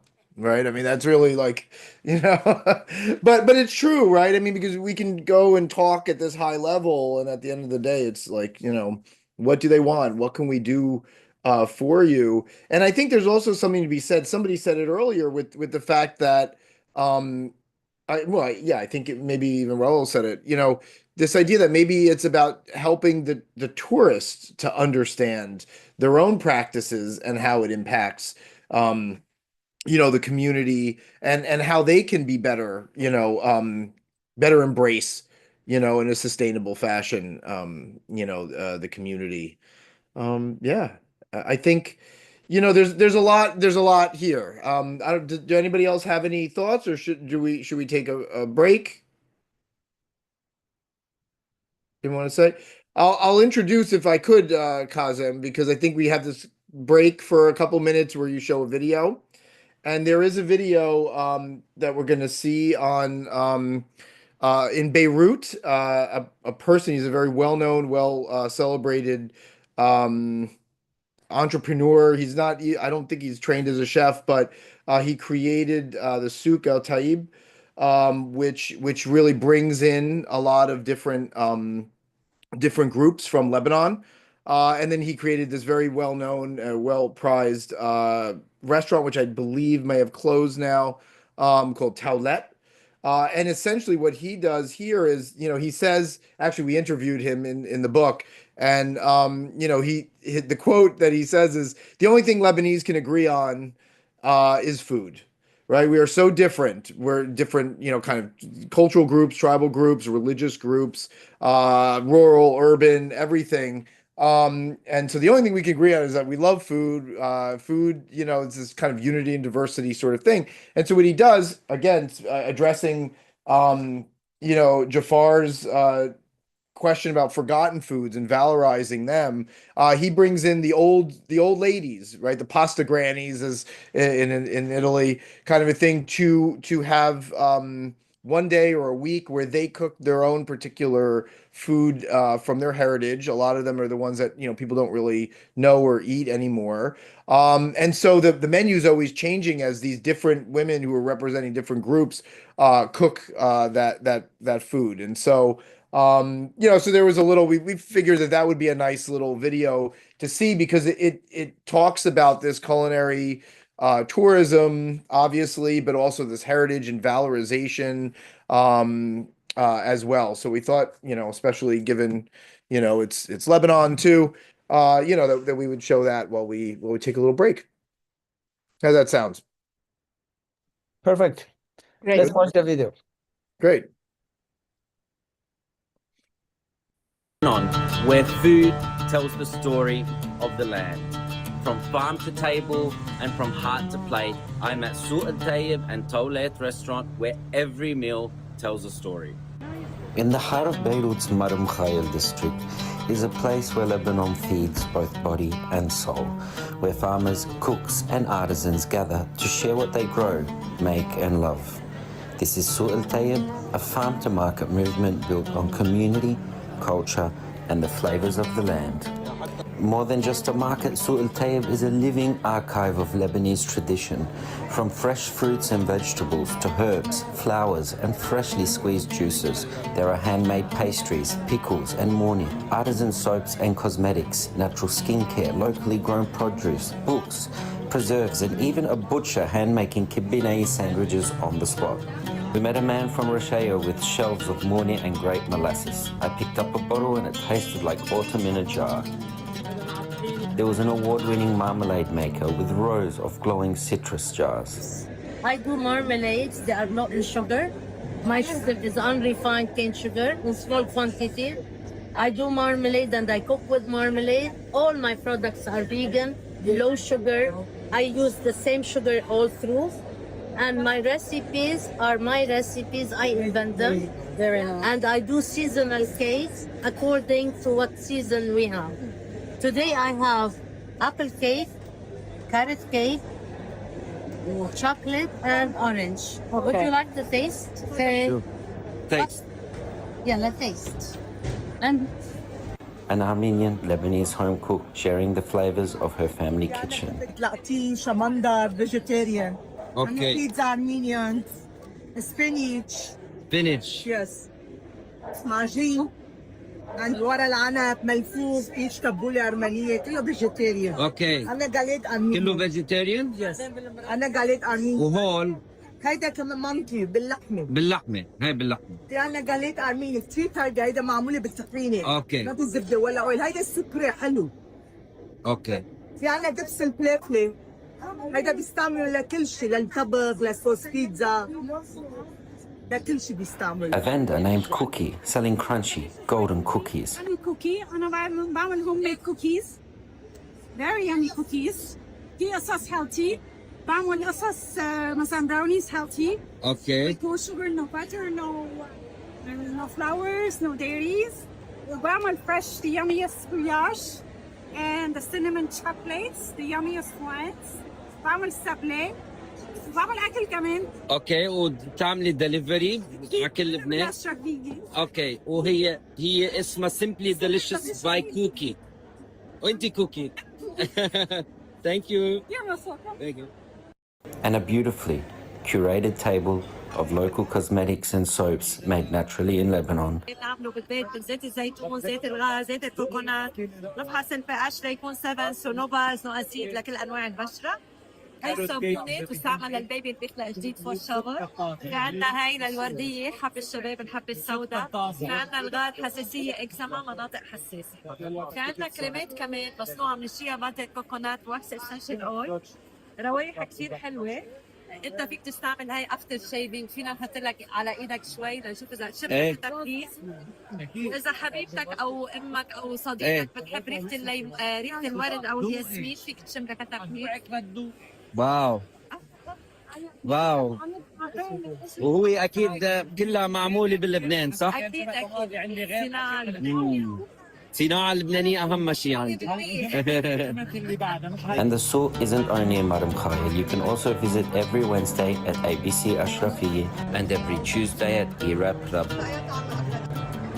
It's not just shopping, it's story sharing. You walk through the stalls and you don't just fill your bag, you fill your heart. Just above the market in Mar Mikhael is Tawle, Suq al Tayyib's open kitchen and shared table. It's open Tuesday to Saturday, and every day the menu tells a different story, from the south, the north, the Bekaa, or Beirut itself. The day we visited, the theme was Beirut and Lebanon's best, and that's exactly what it felt like. We tried 2 styles of kibbeh, a soft northern style version, which I'm used to eating in my family, and the southern version with crushed pistachios on top. There was also a full meza spread with all our favorites, fattoush, tabbouleh, vine leaves, and chicken with a fragrant rice. The highlight was the kibbeh arnabiyeh, a Beiruti classic with kibbeh shimmered in a citrusy tahini sauce. It's rich, nostalgic, and tastes like a quiet Sunday in a family home. We ended with fruit and traditional sweets, but the true sweetness was in the experience itself, the kind of lunch that lingers even after it's over. Before leaving, we stopped by Tater's Freezer, where the same cooks who prepared your meal also package it for home. We picked up frozen vine leaves and kibbe so we could recreate a little of this magic in our own kitchen later in the week. Souk El Tayeb and Toulet are more than a market and a restaurant. They're a promise that Lebanon's food, people and heritage still have a place to grow, still have a table to share, and still have a future to feed.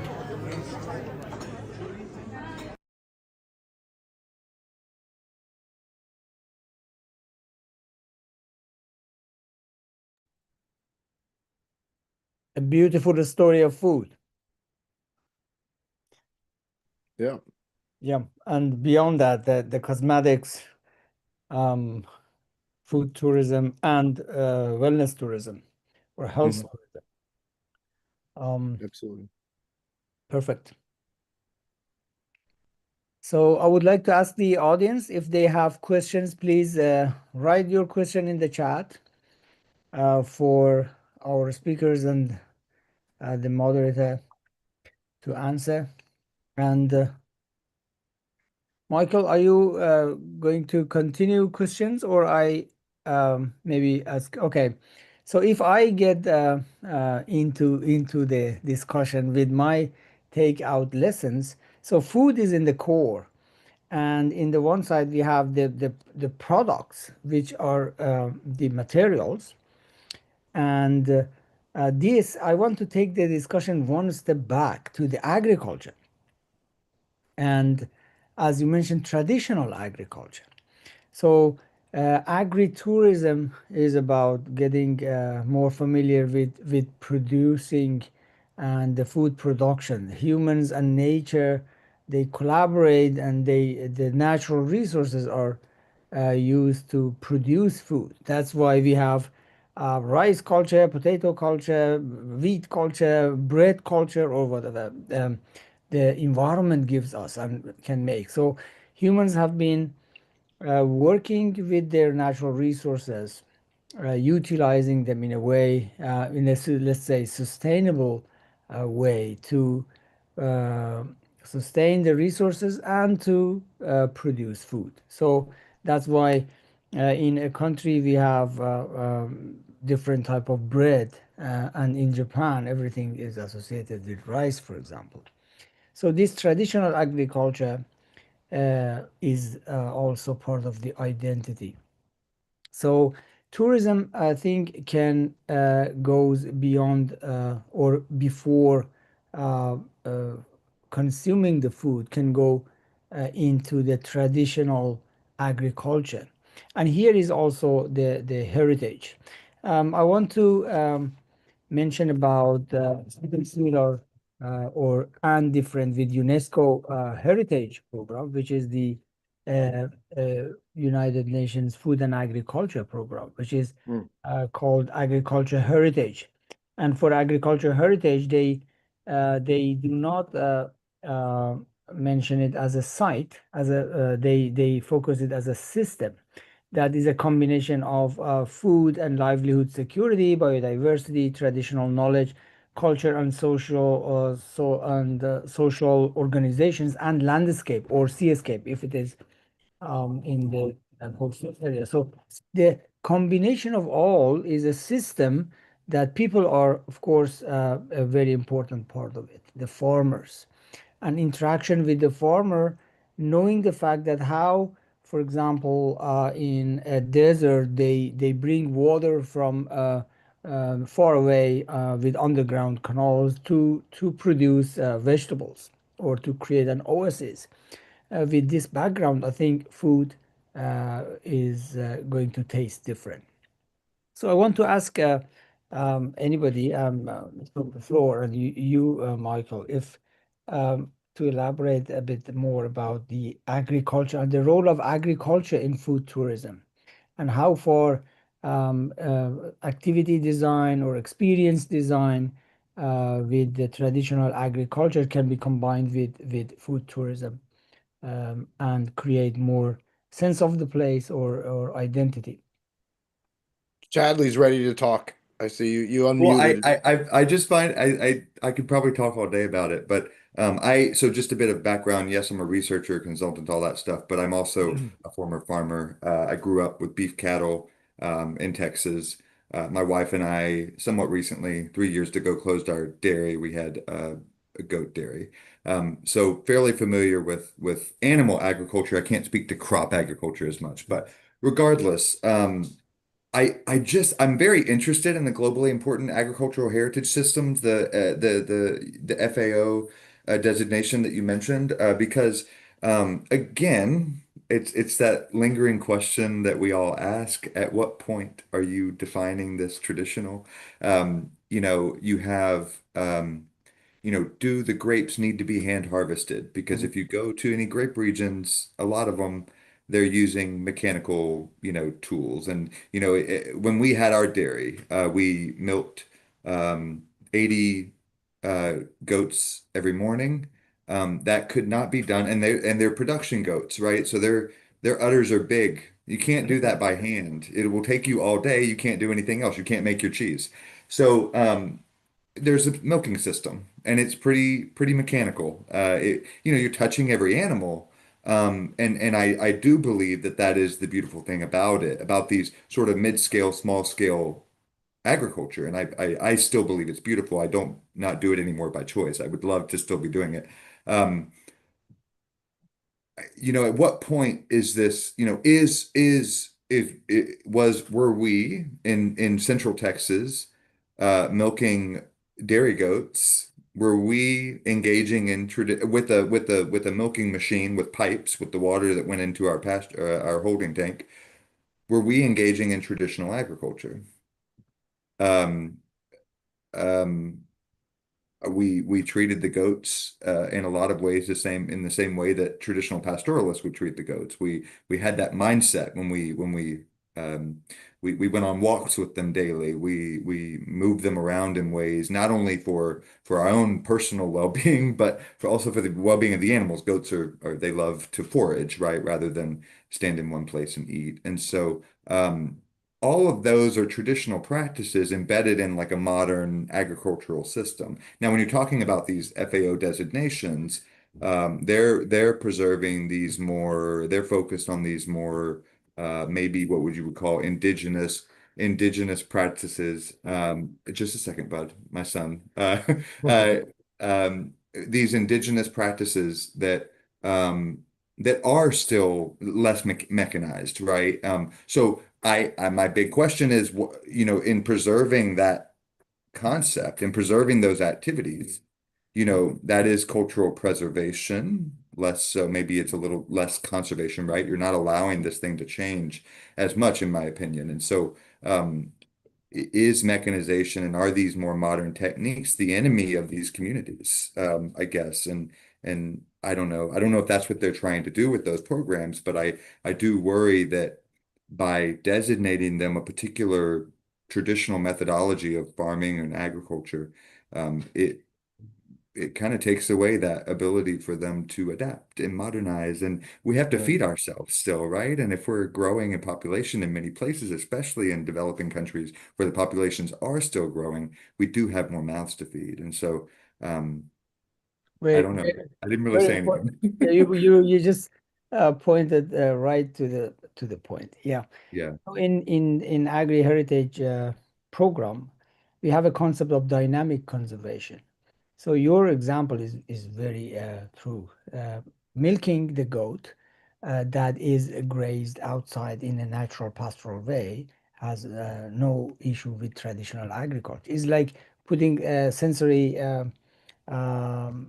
machines or AI system in a water pond that they have to go and check the level of the water, but they can see on their mobile app. Yeah, it's more about if you keep the goat and concentrate in the feeding system, feed them with grass and some not on natural material, it will be different. But yeah, so in what extent we can adapt technologies also is a matter that the farmers can decide how we can utilize technologies and create their livelihood, because one of the criteria is food and livelihood security.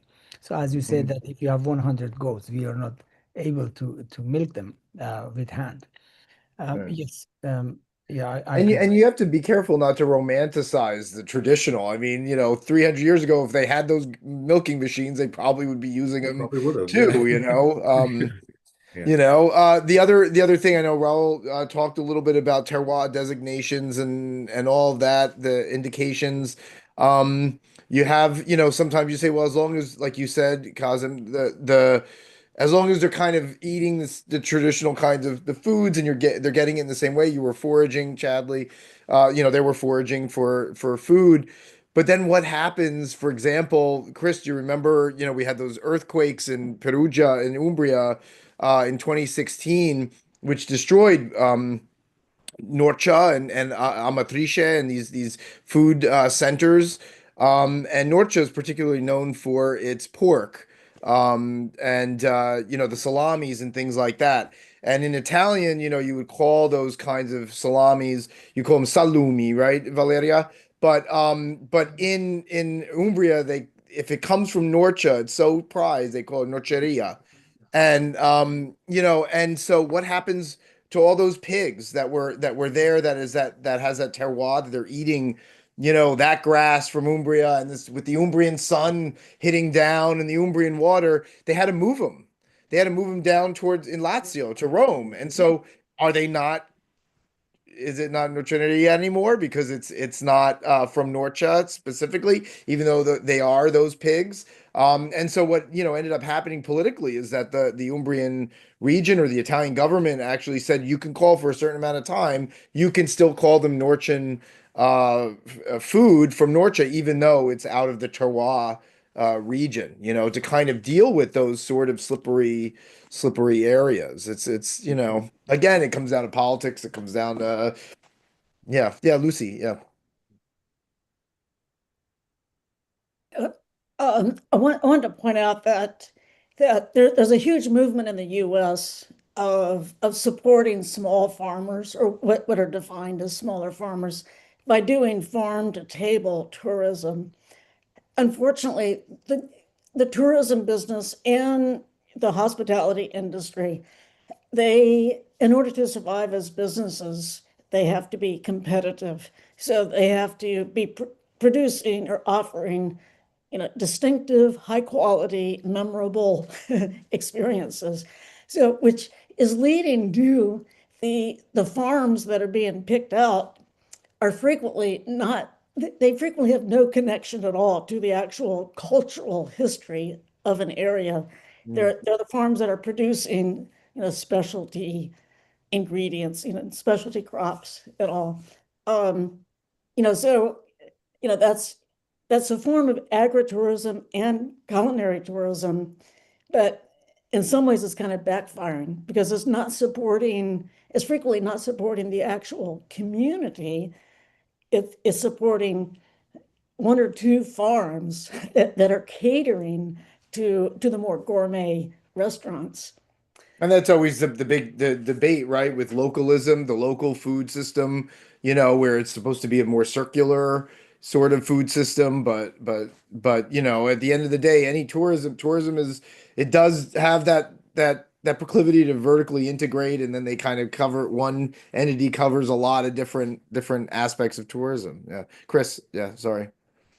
No, it's good. It just made me think of the regulation of the festivals and the Sagra in particular in Italy, where Umbria, the festivals themselves are not they draw back from old traditions, but they came about to help support a decreasing agricultural environment in the 1960s and 70s, and in Italy, especially central Italy. And so, the regions, particularly the region in Umbria, was, kind of involved in trying to re-energize rural agriculture through these festivals. So the Chestnut Festival or whatever. Later, then the festivals got a little out of control, and you had the hamburger sagra and the Nutella sagra, and that was like not going to help build, those what was intended to be, linked to the land and all of that. So that was regulated as well. But then there are other regulations where the food, for, if you want to call it a sagra, has to come from a certain distance away, be provided by certain, providers. But those regulations also removed, there were safety regulations that removed some of the, like, people cooking in their own homes as part of the sagra and stuff. So it's interesting to unpack some of the intentions of regulations and who it leaves out. And now you have festivals that don't call themselves sagra because they need to obtain a couple of ingredients from outside of that regulation, and they don't. But they are, like, the one I'm thinking of is the one by the lake. There's all of the fish for the festival come from the lake that you're standing next to. It's at its core, it's what the intention of the festival is supporting that, and yet they don't call it a sagra because there's a couple of other things they can't meet, as the regional standard. So, And Chris, have they lost connection to the festival as a result of that change, or has there been no real, do you know? Not particular. I mean, in these cases, not really. I mean, in a lot of ways, it was part of the growth of the festivals,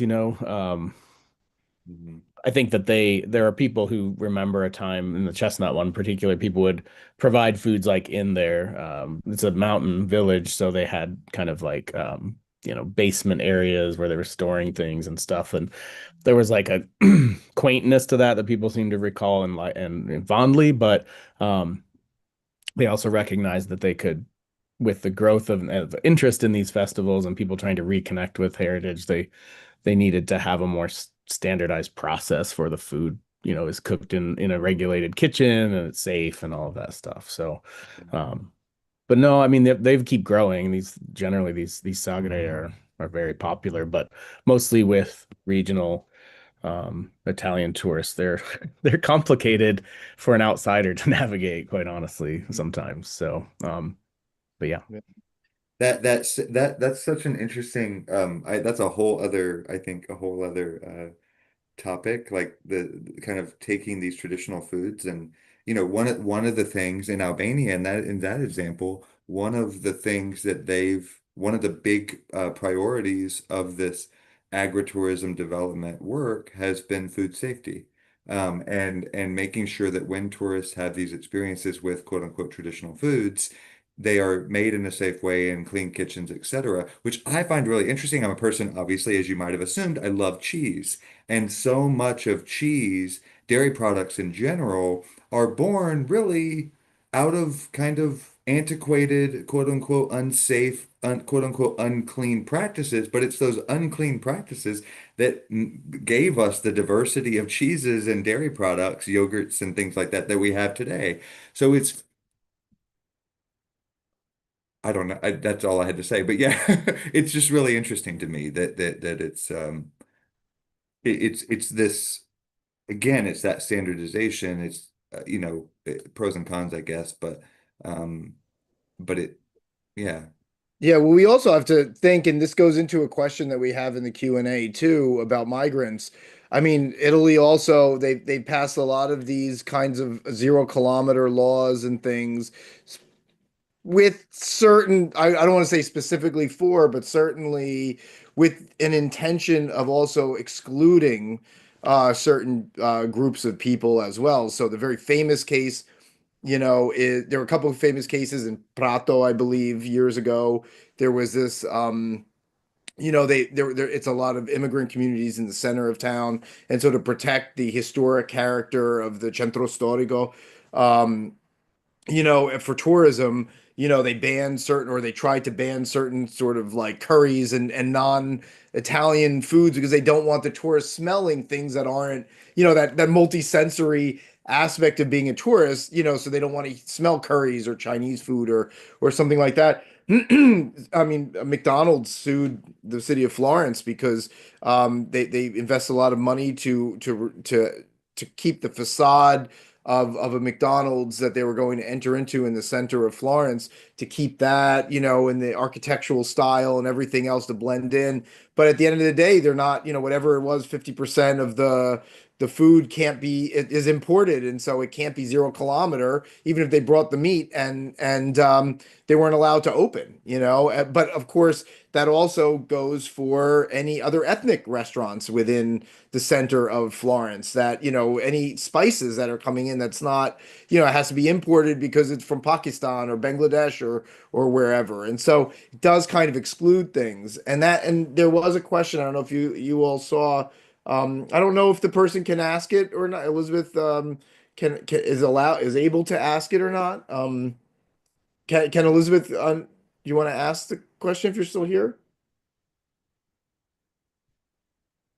I'm not sure if she's still here, but a food security researcher with an interest in cultural or traditional foods and migration. Any thoughts on how food heritage, foodways, etc., are preserved with migration and the challenges that come with accessing cultural food and cultural food security as a core aspect of insecurity and migration? I mean, something certainly Europe, America, we're all kind of dealing with right now. Does anyone want to take a stab at that? If I may jump in again, Mm-hmm. The concept of food and livelihood security for the program that I mentioned is nothing to be done with sanitation. It's about securing food. It's more into a sustainability of food production. So food security means that to empower farmers and to let them do their practice to secure the food and to protect the traditional agriculture. I'm wondering why Jafar and Malcolm are very quiet.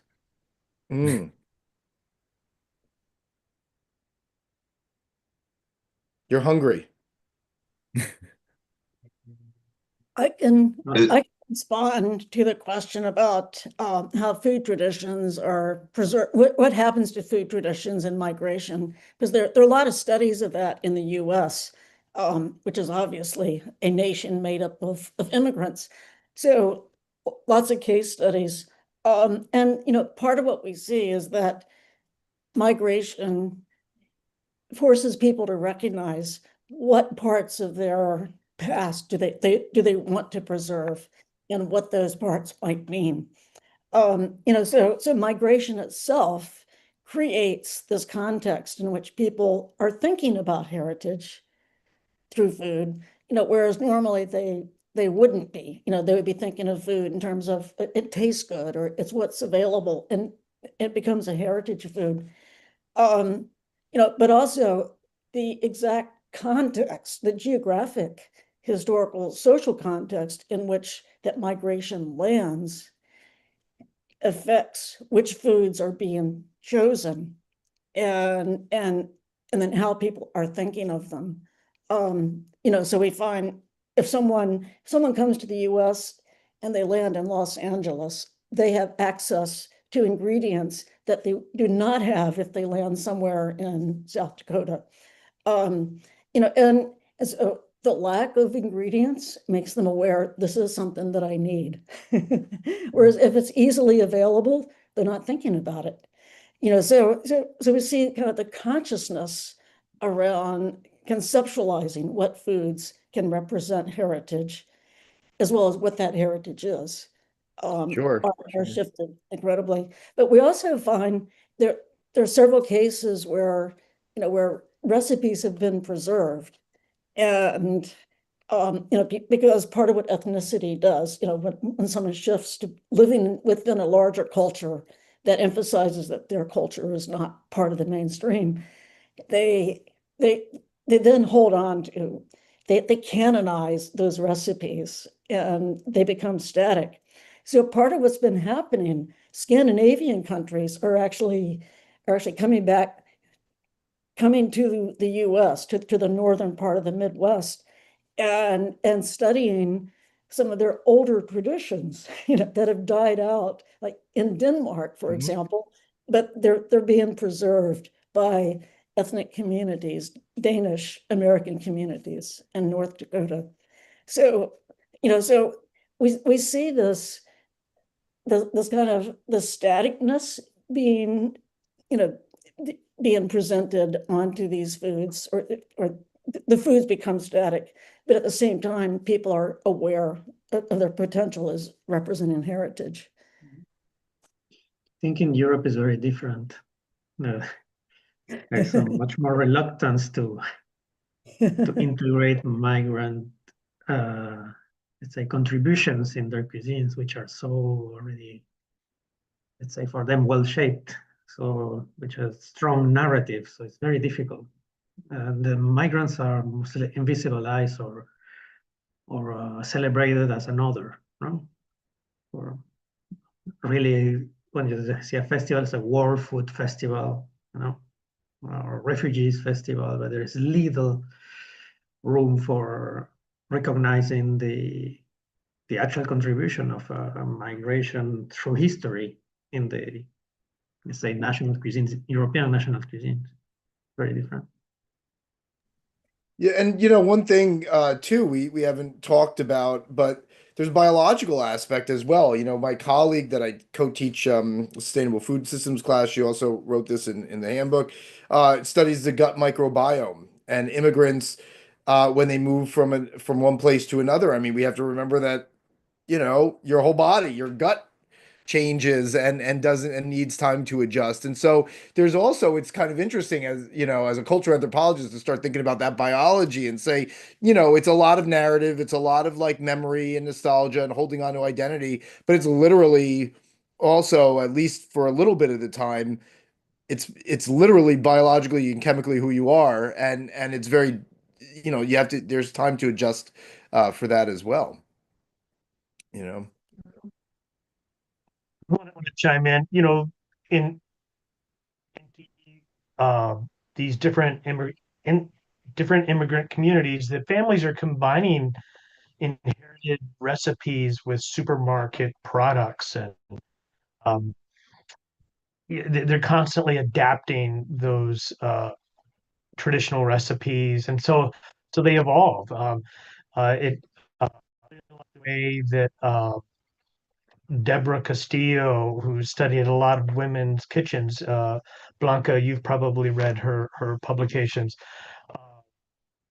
and Deborah Castillo talks about recipes as they're not so much strict rules as they are theories of possibilities.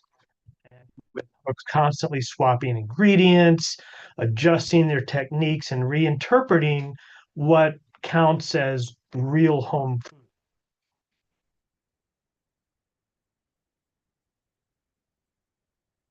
Yeah, it's super interesting. I love that theories of possibilities, because I've written about how it's often not about the actual, like, what composition of food in the recipe, that's those traditional recipes that are passed down, but rather like who has the authority to make those innovations, and again, I mean, we talk as anthropologists, right? That when we talk about culture, in many ways, culture is like the framework or the realm of possibilities of like what the group even thinks is possible to be doing and impossible to be doing, right?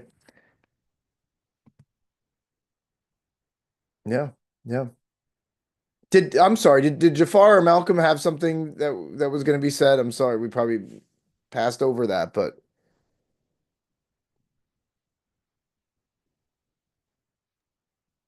Jafar.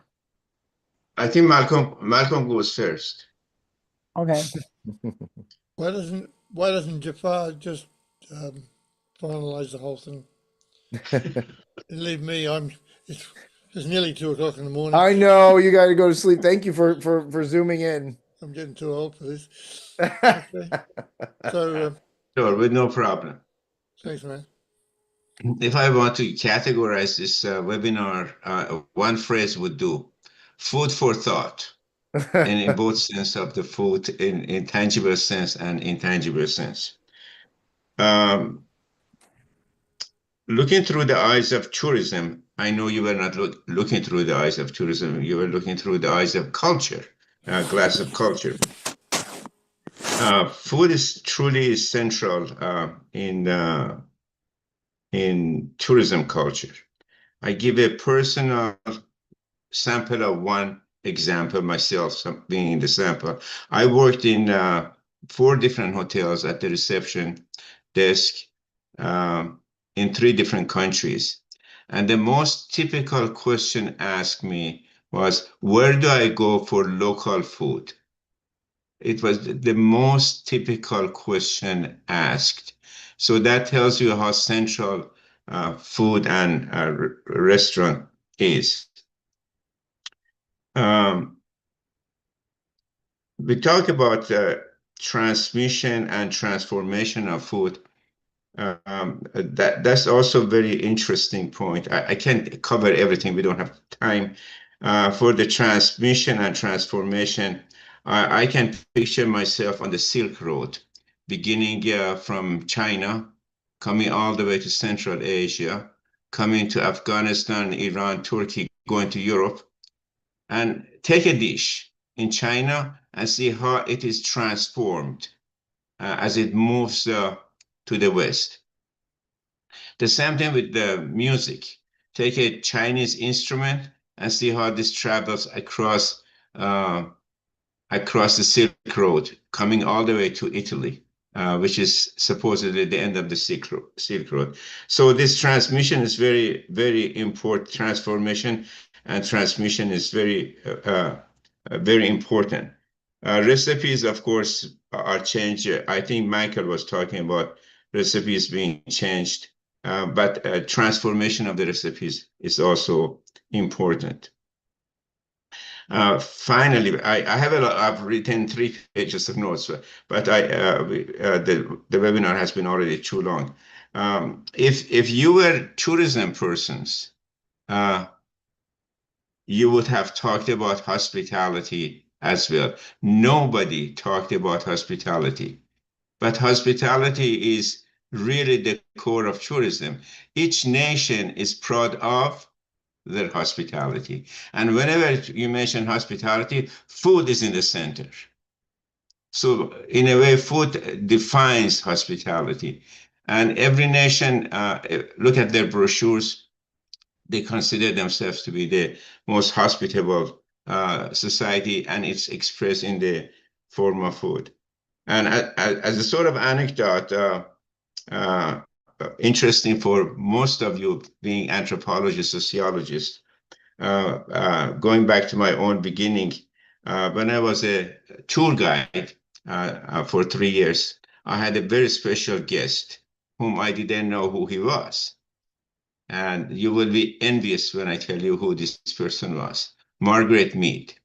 So I had Margaret Mead as my, I was guiding Margaret Mead, and I had no idea who she was. Absolutely no idea. I met the goddess of tourism. I was in front of the god, and I didn't know who she was. She had nothing to do with me studying anthropology, by the way, but I just wanted to add this point to you because for some of you it would be very interesting. Everybody knows Margaret Mead and the contribution that she has done to the study of culture and transformation of the culture. Again, I have 3 pages, 4 pages of notes, but we have already way beyond our time. We have been on the stage for 2 hours and 9 minutes already. Kazem, back to you. Thank you, Jafar. As usual, you talk very deep, but you don't close the conversation. I think you want to say that we need another webinar or a series of webinars in this topic to conclude your concluding remarks. So yes, I agree. I think this webinar is the intersection of sociology, anthropology, and archaeology. So archaeology of traditional agriculture, like the stone walls between rice terraces in Japan, and the hospitality and hospitable people who are the subject of the sociology, and the anthropology point of serving food and hospitality. Altogether, it's the beauty of this subject, and how Michael is going to bring these to maybe several different categories that we can talk each time on one aspect and go to a conclusion. Yeah, Michael, is your job. To do what? To close this up? Uh, Well, I think we thank you first of all for, Kazem and Jafar, of course, for having us, and Hira for putting everything, behind the scenes together. But, most importantly, thank you to the audience for sticking around for over 2 hours. And of course, all of our panelists who I know you have so much to say and you want to say so much. I hope you didn't think I was rude trying to move you through, just to make sure everybody could get a chance to talk before we all got tired. Or hungry, because in the East Coast it's noon now. So, I think I don't think you need to sum up. I think Jafar did a good job. Kazem did a good job. I mean, you have here the intersection of food, heritage, and tourism. Doesn't just mean the plate, doesn't just mean the recipe, doesn't just mean even the production, the agricultural production, but it means all of those things. And it also means a history. It also means identity. It also means politics. And I think we covered a lot of that. And we wanted to use the lens of the community, and I think that was part of this webinar and the whole point. And yeah, do we find out anything new? I'm not sure, but what we did though is we took lots of different perspectives that we have, which I love. This is the great thing about this panel, the book that was based on, is that everybody came from different perspectives and also different areas of interest, areas of research, to come together to have a conversation about the very fact that obviously foodways are unique and diverse across cultures. Cultures and communities are diverse from place to place and even within itself. It's very difficult to nail that down. But through this interchange, through this set of negotiations and meaning making processes that we're doing by explaining these things to each other, I think that gets us even closer to maybe equipping us, maybe when we have to think about this in our own work, that we have a little bit larger tool chest, to use when we're analyzing and hopefully implementing more community-based practices in the future. So I'll leave it at that. Thank you. Thank you all, and Michael, for bringing a lot of food for thought. I want to mention that the recording of this webinar will be in our video library soon, maybe within 24 hours for those who want to watch the webinar again. And thank you very much for staying with us. And we are looking forward to your follow-up webinars in the future. Thank you very much. Thank you. Thank you. Thank you, everyone. Thank you, everybody. Bye. All right, bye-bye.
See you all. Bye-bye. Thanks. Bye-bye.